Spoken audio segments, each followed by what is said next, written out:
नमस्कार, मैं हूं आशुतोष और आप देख रहे हैं सत्यहिंदी.com। सत्यहिंदी.com के खास कार्यक्रम आशुतोष की बात में आपका स्वागत है। बातचीत शुरू करने के पहले एक छोटी सी अपील। सत्यहिंदी.com एक कोशिश है ईमानदार, निडर और निर्भीक पत्रकारिता की। हम अपने लाखों दर्शकों के शुक्रगुजार हैं जो लाखों की संख्या में हमारे कार्यक्रमों को देखते हैं और हमारी हौसला अफजाई करते हैं।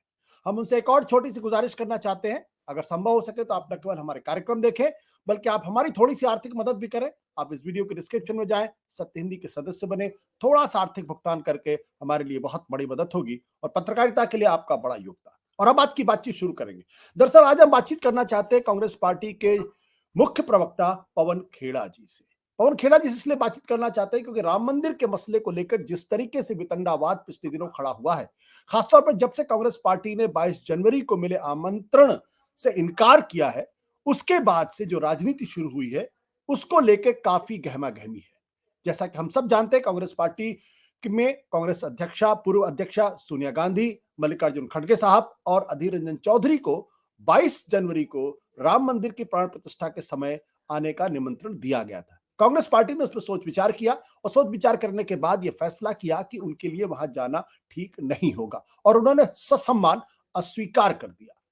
साथ ही साथ उन्होंने यह भी कहा कि पूरे मामले का राजनीतिकरण हो रहा है और धर्म का राजनीति में घालमेल किया जा रहा है, जबकि धर्म एक निजी व्यवस्था है। इसके बाद भारतीय जनता पार्टी की तरफ से कांग्रेस पार्टी को और तमाम इंडिया गठबंधन के सहयोगियों को राम विरोधी और साथ ही साथ हिंदू विरोधी बताने की कोशिश की जा रही है। सोशल मीडिया पे तो एक तरीके का युद्ध शुरू हो गया है और मीडिया का एक बड़ा तबका भी इस पूरे मसले पर कांग्रेस पार्टी को हिंदू विरोधी, राम विरोधी बताने की कोशिश कर रहा है। क्या कुछ सच्चाई है? क्या कुछ जवाब देते हैं? बात करेंगे हम सीधे पवन खेड़ा जी से। पवन खेड़ा जी, आपका बहुत बहुत स्वागत है। तो आप लोग राम विरोधी हो गए अब तो? सर्टिफिकेट बांटने वालों से पूछिए, ये कभी किसी को राष्ट्र विरोधी कह दें, ये कब किसी को राम विरोधी कह दें, कब किसी को हिंदू विरोधी कह दें। बस इनकी बात को अगर कोई न माने तो वो ये तमाम सर्टिफिकेट बांटने को तैयार बैठे, तत्पर बैठे होते हैं। तो ये पूछिए इनसे, साहब सर्टिफिकेट बांटने वालों से। क्यों जाने का फैसला नहीं किया गया वहां पे और काफी वक्त लगा आपको इस फैसले में आने में? आशुतोष जी, हमारी पार्टी के और नेताओं को भी ये निमंत्रण मिला। प्रमोद जी को मिला, आचार्य प्रमोद जी को मिला, हमारे मंत्री हिमाचल के विक्रमादित्य जी, उनको मिला, वो जा रहे हैं, कोई किसी को रोक तो नहीं रहा। लेकिन जिन 3 हमारे नेताओं का आपने नाम लिया, खड़गे साहब, सोनिया जी और अधीर रंजन चौधरी साहब का, उनका ये मानना था कि ये एक राजनीतिक कार्यक्रम है, ये कोई धार्मिक कार्यक्रम नहीं है। और उन्होंने यह भी लिखा उस स्टेटमेंट में कि आस्था एक व्यक्तिगत विषय होता है और ससम्मान इसको अस्वीकार किया। लेकिन मुझे आप एक बात बताइए, हम तो सब राम विरोधी और हिंदू विरोधी हो गए, जो हमारे 4 पीठ हैं, चारों शंकराचार्य हैं, क्या वो भी राम विरोधी हैं? क्या वो भी हिंदू विरोधी हैं? इनका बस चले तो ये उनको भी सर्टिफिकेट दे दें। और आईटी सेल कर रही है। अनोनिमस वाले जो इनके हैंडल्स हैं, देखिए आप किस तरह से शंकराचार्यों पर हमले कर रहे हैं। तो ये किस दौर से हम गुजर रहे हैं आशुतोष जी, कि इलेक्शन जीतकर एक सरकार बनती है। तो ऐसा तो नहीं कि 2014 में पहली बार इलेक्शन जीतकर कोई आया, उससे पहले भी जो आए बेचारे जीतकर ही आते थे। लेकिन किसी ने इतनी हिमाकत नहीं की कि धर्म से भी में भी हम धार्मिक क्षेत्र में भी हम हस्तक्षेप करेंगे, चुनाव आयोग में भी हमारा नियंत्रण होना चाहिए, मेन स्ट्रीम मीडिया भी हमारे नियंत्रण में होना चाहिए, तमाम संस्थाएं, तमाम इन्वेस्टिगेटिव एजेंसीज भी हमारी, मतलब कुछ तो छोड़िए, धार्मिक क्षेत्र को तो छोड़ दीजिए। शंकराचार्यों के लिए आप कुछ नहीं छोड़ेंगे। उनका काम है, धर्मशास्त्र के विशेषज्ञ वो हैं, वो तय करेंगे कि साहब किस दिनांक को प्राण प्रतिष्ठापन होना चाहिए। आप क्यों तय कर रहे हैं साहब? आप कौन हैं? ये किस पंचांग को देखकर ये तिथि का चुनाव हुआ कि 22 तारीख को, जनवरी को ये किया जाएगा? नहीं, ये चुनाव देखकर तिथि का चुनाव हुआ है, कोई पंचांग देखकर नहीं ये तिथि चुनी गई। आपको आपत्ति किस बात को लेकर? पंचांग देख के नहीं किया गया या आपत्ति इस बात को लेकर यह है कि यह पूरा का पूरा कार्यक्रम आपकी नजर में विश्व हिंदू परिषद का है, आरएसएस का कार्यक्रम है? सरेआम आपके सामने है। आज आपने देखा कि भारतीय जनता पार्टी के एक प्रवक्ता ने सुबह ट्वीट किया, बीजेपी का फुल फॉर्म इसी से जोड़कर किया। पूरे सुबह से शाम तक भारतीय जनता पार्टी के कार्यकर्ता अपना फटके डाल के अपने कमल छाप का और घूम रहे हैं, इसका प्रचार कर रहे हैं। पूरा कार्यक्रम जिसमें पीठों को दूर रखा गया और शंकराचार्यों को दूर रखा गया हो, एक तरह से उन्हें अपमानित किया गया हो और हाईजैक कर दिया गया हो भारतीय जनता पार्टी द्वारा, तो ये कहां से धार्मिक कार्यक्रम है, मुझे आप बताइए। आपत्ति सिर्फ इस बात की है कि आप इस तरह से राजनीतिकरण करें, लोगों की आस्था का राजनीतिकरण करेंगे, ये उचित नहीं है, यह कतई उचित नहीं है। लेकिन पवन जी, आपकी पार्टी में डिस्कॉर्डेंट नोट्स है इस पे। प्रमोद कृष्ण जिसका भी नाम लिया, वो कह रहे हैं कि भाई कांग्रेस पार्टी को ये नहीं करना चाहिए। इससे ऐसा इंप्रेशन जा रहा है कि कांग्रेस पार्टी राम विरोधी है। नहीं, मुझे एक बात बताइए आशुतोष जी, वो भी कांग्रेस पार्टी के हैं, वो जा रहे हैं, क्या उन्हें किसी ने रोका? मुझे एक बात बताइए, विक्रमादित्य जी जा रहे हैं, क्या कोई उन्हें रोक रहा है? Congress party as a party थोड़ा ही किसी को बोलेगी कि जाओ या ना जाओ।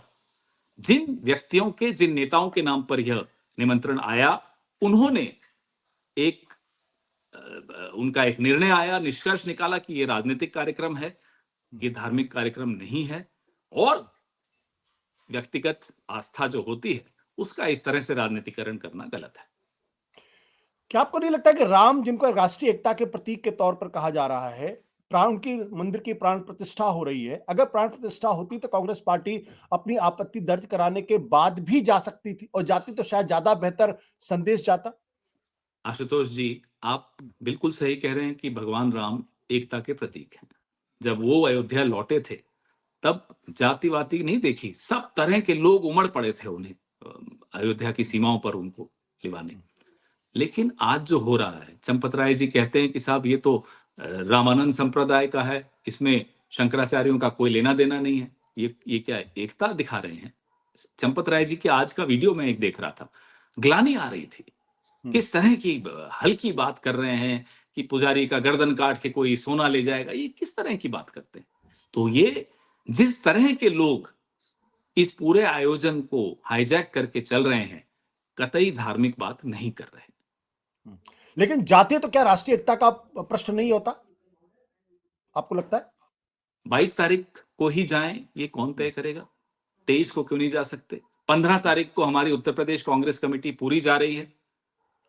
भाई, भगवान के दरवाजे का कोई दिनांक फिक्स करेंगे, और करें तो धार्मिक लोग करें। ये राजनीतिक पार्टी तय करेगी कि किस तारीख को हम जा सकते हैं, और उससे पहले गए तो भी गलत, और उसके बाद गए तो भी हम अधर्मी हो गए और विधर्मी हो गए और हिंदू विरोधी हो गए और राम विरोधी। कौन है ये लाइसेंस देने वाले? इनको किसने ये अधिकृत कर दिया? ठेकेदारी मिल गई इनको कि साहब यही तय करेंगे कि पवन खेड़ा हिंदू है यानी आशुतोष जी हिंदू है यानी? हुआ रे, कौन है ये? मैं यही तो पूछना। आप हैरान, मैं तो बहुत हैरान हुआ, और वाकई उस दिन मुझे दुख हुआ। जिस भगवान राम की उंगली पकड़ के हम लोग चलते हैं, यहां तक पहुंचे हैं, विज्ञापन क्या था? विशाल प्रधानमंत्री रामलला की उंगली पकड़ के लेकर आ रहे हैं। अरे कौन हो साहब आप? इतना घमंड, इतना अहंकार, आप भगवान से ऊपर अपने आप, इतना बड़ा कद हो गया आपका। आप बताइए कहां से धार्मिक बात है? मुझे आप बताइए, मुझे तो इसमें कहीं धार्मिक पूट नहीं दिखता धर्म का। तो क्या यह माना जाए कि 22 तारीख के बाद सोनिया गांधी, मल्लिकार्जुन खड़गे साहब, अधीर रंजन जी, राहुल गांधी जी, ये जाएंगे राम मंदिर के दर्शन पे? साहब, राहुल जी तो कुछ साल पहले भी हनुमानगढ़ी गए, तो क्या ये मतलब कमाल की बात है। अपनी अपनी आस्था के हिसाब से जब भगवान का बुलावा आता है, लोग जाते हैं। इसका राजनीति से क्या सरोकार होना चाहिए? मुझे एक बात कोई बताए, क्यों होना चाहिए? मैं राजनीति में हूं, या अगर चुनाव जीत कर आता हूं, MP MLA बनता हूं, तो मैं लोगों के प्रति मेरा एक आंसरेबिलिटी होती है कि साहब मैंने काम किया या नहीं किया। ये राजधर्म होता है। बिना राजधर्म के राम राज्य हो सकता है क्या? इसमें ना राजधर्म दिख रहा है। आप 10 साल के अपने काम दिखाइए, वोट मांगिए। 10 साल बाद अगर आपको फिर से प्रभु राम का नाम लेकर लोगों की आस्था के साथ खिलवाड़ करके उसका राजनीतिकरण करके वोट मांगना पड़ रहा है, ये अपने आप में एक सर्टिफिकेट है कि 10 साल में आपने कुछ दिखाने लायक नहीं किया। बट मेरा सवाल अभी भी अनुत्तरित है। सोनिया जी, खड़गे साहब 22 तारीख के बाद कभी भी जाएंगे दर्शन करने? हम सब जाते हैं और जाएंगे, लेकिन तारीख तय करने वाले ये कौन होते हैं? और अगर उस तारीख को हम नहीं जाए तो हम हिंदू विरोधी हैं, हम ये विरोधी हैं, हम फला हैं, हम ये हुआ, ये कौन है? ये तो शंकराचार्य तक को अगर हिंदू विरोधी करार कर दें, इनका कोई भरोसा नहीं।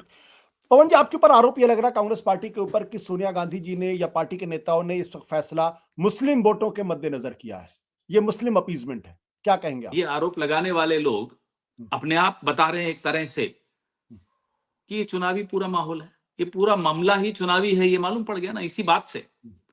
मुस्लिम वोट कितना 15, 16, 17% होगा, आप तो मुझसे ज्यादा जानते हैं।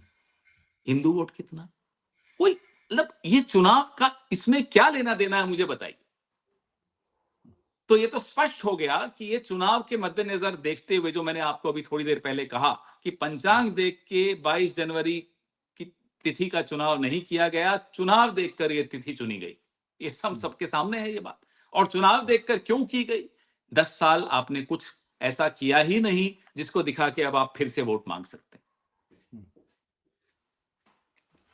तो दक्षिण भारत को ध्यान में रख के भी नहीं किया आप लोगों ने, यह भी आपके ऊपर आरोप लगता है कि चूंकि उत्तर भारत के अंदर आपकी सीटें आती नहीं, दक्षिण भारत में आपकी मजबूती है, वहां राम मंदिर का उतना प्रभाव नहीं है।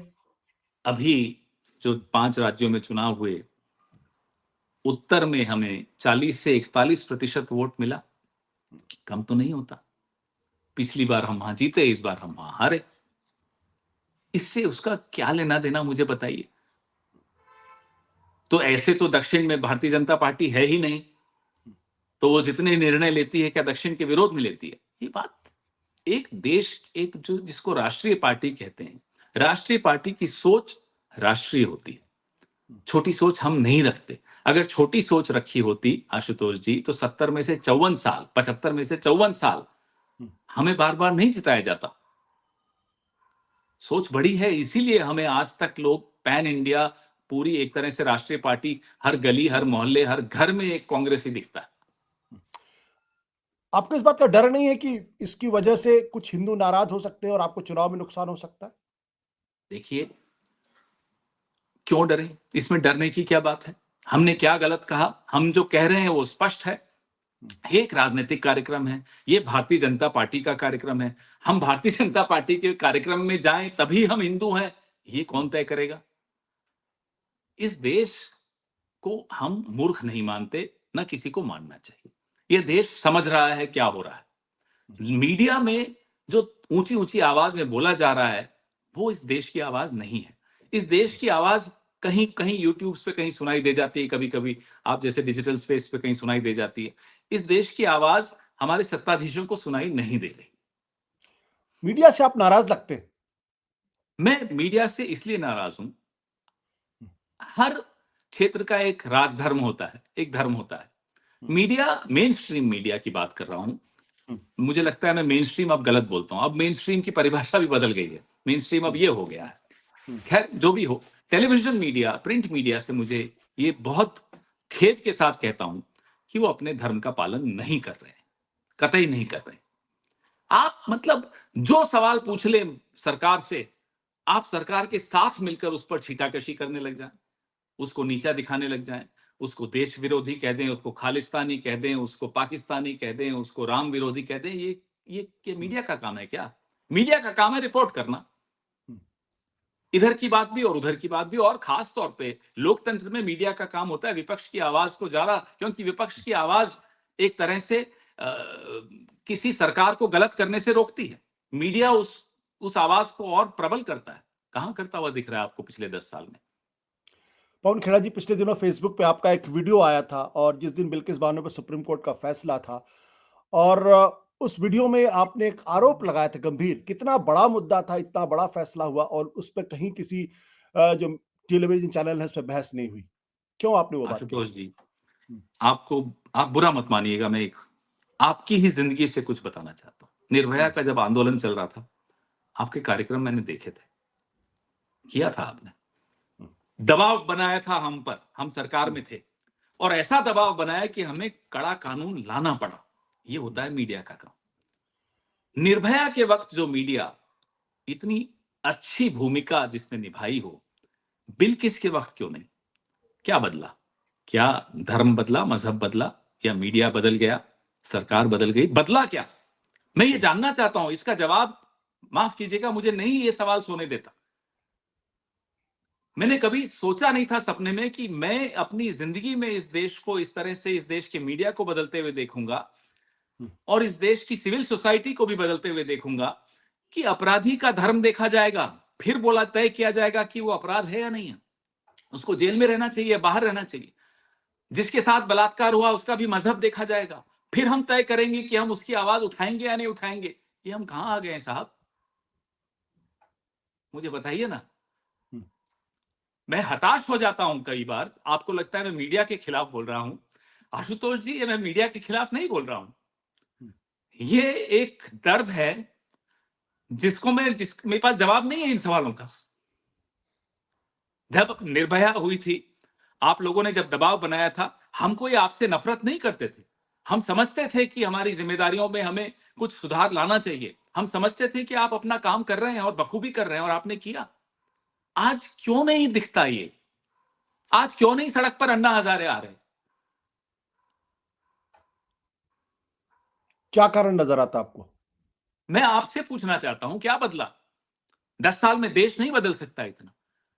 मीडिया बदला है या ऐसी ऐसी एक सरकार आ गई है जिसके सामने लोग डरे हुए हैं?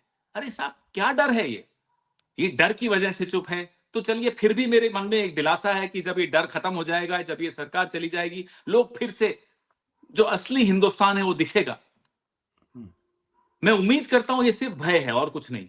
अगर ये भय से ज्यादा कुछ है और देश का मीडिया इस तरह से बदल गया है, तो माफ कीजिएगा, फिर हम और आप कर क्या रहे हैं? हम क्यों कर रहे हैं ये सब? क्यों अपने परिवारों से दूर सुबह से शाम तक संघर्ष करने, केसेस झेलने, जेल जाना, एफआईआर होना, ये क्यों कर रहे हैं हम लोग? ये देखने के लिए तो नहीं कर रहे होंगे। आपको लगता है डर है या कुछ और भी है? मैं उम्मीद करता हूं डर है, और ये मेरी आखिरी उम्मीद। क्या आपने मीडिया के कुछ लोगों से, संपादकों से, उनके मालिकों से कभी बात करके जानने की कोशिश की कि ऐसा क्यों हो रहा है? और आशुतोष जी, आप सुनना चाहेंगे क्या जवाब मिलता है? बिल्कुल। साहब, टीआरपी नहीं मिलती। टीआरपी जिस चीज की मिलती है हम वो चलाते हैं। अब मैं कैसे मानूं ये बात? कैसे मैं मान लूं कि इस देश को निर्भया के बारे में तो देखना पसंद है, बिल्किस के बारे में देखना पसंद नहीं है? मैं कैसे मान लूं ये? अगर जिस दिन मैं ये मान लूंगा, उस दिन मुझे नहीं लगता राजनीति कर पाऊंगा। पवन जी, एक और सवाल यहाँ पे महत्वपूर्ण है। ये बार बार कहा जा रहा है कि जो इंडिया गठबंधन में जो सीटों का बंटवारा है उसमें काफी देरी हो रही है। एक तरफ भारतीय जनता पार्टी है जो लगातार इलेक्शन मोड में रहती है। क्या आपको लगता है देर हो रही है, देर हुई है? मुझे नहीं लगता आशुतोष जी की कोई देर हो रही है। लगातार चर्चा चल रही है। हर चर्चा और हर प्रक्रिया सार्वजनिक पटल पे नहीं आती। प्रक्रियाओं में जितना समय लगना चाहिए उतना लगता है। मुझे बताइए, एनडीए ने क्या तय कर लिया? मुझे बताइए कि जो नकली शिवसेना है, या मतलब जो दूसरी शिवसेना है, एकनाथ शिंदे जी वाली, उसको कितनी सीटें मिलेंगी क्या आपको मालूम है? तय हुआ है? मुझे तो नहीं मालूम। या एआईएडीएमके के साथ समझौता है भी, होगा या नहीं होगा, मुझे तो नहीं मालूम। एनडीए में कितने पार्टनर हैं और उनको कितनी सीटें मिलेंगी, मुझे तो नहीं मालूम। जी। लेकिन अगर इसके बरक्स हम ये देखें तो इंडिया गठबंधन में एक तरफ 26 पार्टियां, 28 पार्टियां हैं, लेकिन एनडीए में बीजेपी अपने दम पे सरकार बनाने का दावा कर सकती है और 2 बार उसने सरकार भी बनाई। उसकी तैयारियां चल रही हैं, ये एक तर्क दिया जाता है। मैं आपको बता दूं आशुतोष जी, आज मेरा और आपका इंटरव्यू का समय क्यों बदला? लगातार मीटिंग्स हमने 541 ऑब्जर्वर हर पार्लियामेंट्री सीट पर बना लिए हैं। उनकी मीटिंग्स आज दूसरा दिन है, लगातार चल रही हैं। हर स्तर पर, बूथ लेवल पर काम चल रहा है। हाँ, हम में शायद एक कमी है कि हम ढिंढोरा पीटने की आदत अभी तक नहीं डाल पाए। वो डालनी चाहिए। मुझे लगता है ये दौर ढिंढोरा पीटने का दौर है। हो सकता है इसमें हम चूक जाते हो कई बार। अब ये पन्ना प्रमुख कोई आज से थोड़ा ही हो रहा है। संघ का और भारतीय जनता पार्टी जब जनसंघ थी तब, और उससे पहले भी लगातार इसी तरह से काम होता था। हमारा भी अपने तरीके से होता है जिस तरीके से हम करते हैं। लेकिन ऐसी तो कोई वजह होगी ना कि ये फिर भी नहीं जीतते, 50 साल तक नहीं जीत पाए। तो कुछ तो कारण रहा होगा। लेकिन ये कह देना कि सिर्फ वो लोग काम कर रहे हैं, हम नहीं कर रहे, गलत है। हमारे यहाँ लगातार, मतलब मैं खुद अपने लिए बता सकता हूं, 14 घंटे लगातार, कल बैठकों में बैठा, परसों बैठकों में बैठा, आज 10 घंटे लगातार बैठकों में बैठा। जो जो काम हमें दिया जा रहा है हम कर ही रहे हैं। मतलब मेहनत हो रही, लेकिन फिर भी हो रहा है, कहीं ममता बनर्जी रूठती हुई नजर आती है, कहीं नीतीश कुमार रूठते नजर आते हैं, कभी केसी त्यागी का बयान आ जाता है, कभी आम आदमी पार्टी की तरफ से। तो ऐसा लग रहा है जैसे काफी दरारें हैं, एक दूसरे के प्रति अविश्वास का माहौल है। ऐसा नहीं है आशुतोष जी, कोई अविश्वास का माहौल नहीं है। बाकायदा सब बातचीत होती रहती है, अपनी अपनी बात रखने का अधिकार सबको होता है। कोई सार्वजनिक पटल पे रखता है, कोई बैठकों में रखता है, सबकी अपनी अपनी तरीका होता है। लेकिन ऐसा बिल्कुल नहीं है कि कोई ऐसा मनमुटाव है, इतना बड़ा मनमुटाव है कि गठबंधन पर सवाल या निशान हो, ऐसा बिल्कुल नहीं। कब तक हो जाएगा फाइनल, कोई उम्मीद? जब सही वक्त पे आपको बिल्कुल होगा। इस बार आप हैरान होंगे। आपने बहुत चुनाव देखे हैं, मुझे लगता है 20-30 साल तो हो गए होंगे आपको भी चुनाव देखते हुए। तो आपको ये मालूम होगा कि कांग्रेस की टिकटें बड़ी लास्ट मिनट पे होती हैं। इस बार आप हैरान होंगे कि कांग्रेस की टिकटें भी समय से बहुत पहले होने वाली हैं। राहुल गांधी की यात्रा असमय है? क्यों क्यों लगता है आपको? क्योंकि देखिए, चुनाव से इस कोइंसाइड कर रहा। देश, वो कोई बात नहीं, इस देश में पिछले 10 साल में जो अन्याय हुआ, कई तबकों के साथ अन्याय हुआ, कई वर्गों के साथ अन्याय हुआ, वो दलित हों, वो शोषित हों, वो आदिवासी हों, महिलाएं हों, अल्पसंख्यक हों, पढ़े लिखे नौजवान हों। आपको मालूम है, मेरे को मालूम है, आपको मालूम होगा, मैं बार बार ये बोलता हूं, मुझे गलत लगता है। आप भी जानते हैं कि 2 साल में प्रति घंटा, एवरी आवर, 2 नौजवानों ने आत्महत्या की। ये आंकड़ा चौंका देने वाला है। जिस देश के सामने ये आंकड़ा हो, उस देश की सरकार, उस देश का मीडिया, उस देश का विपक्ष, उस देश की तमाम संस्थाएं, मुझे नहीं लगता किसी और मुद्दे पर चर्चा भी वो करें तो अच्छा होगा। उन्हें यही इसी अन्याय की बात करनी है। तो ये यात्रा इसी तरह के अन्याय को सामने रख रही है और उनको एक तरह से दिलासा देने निकली है कि आपके साथ जो 10 साल अन्याय हुआ, हम न्याय करने के लिए निकले हैं, हम न्याय के योद्धा हैं और वाकई हम न्याय के योद्धा हैं, बन के दिखाएंगे। तो एक तरफ भारतीय जनता पार्टी जो राम मंदिर को लेके आगे जाएगी, आप अनएम्प्लॉयमेंट को लेके आगे जाएंगे, जनता आपसे जोड़ेगी। आशुतोष जी, राम राज्य का अर्थ क्या होता है? न्याय। तो आप मुझे बताइए, असली कौन और नकली कौन? पवन खेड़ा जी, बहुत बहुत शुक्रिया, इतने व्यस्त कार्यक्रम में से अपना वक्त निकाला, बहुत बहुत शुक्रिया। मैं आपको ज्यादा वक्त नहीं लूंगा। थैंक यू सो मुझे मच। अच्छा लगा। बाकी से बात करने के लिए धन्यवाद आशीष। सत्य हिंदी का ऐप डाउनलोड करें गूगल प्ले स्टोर पर।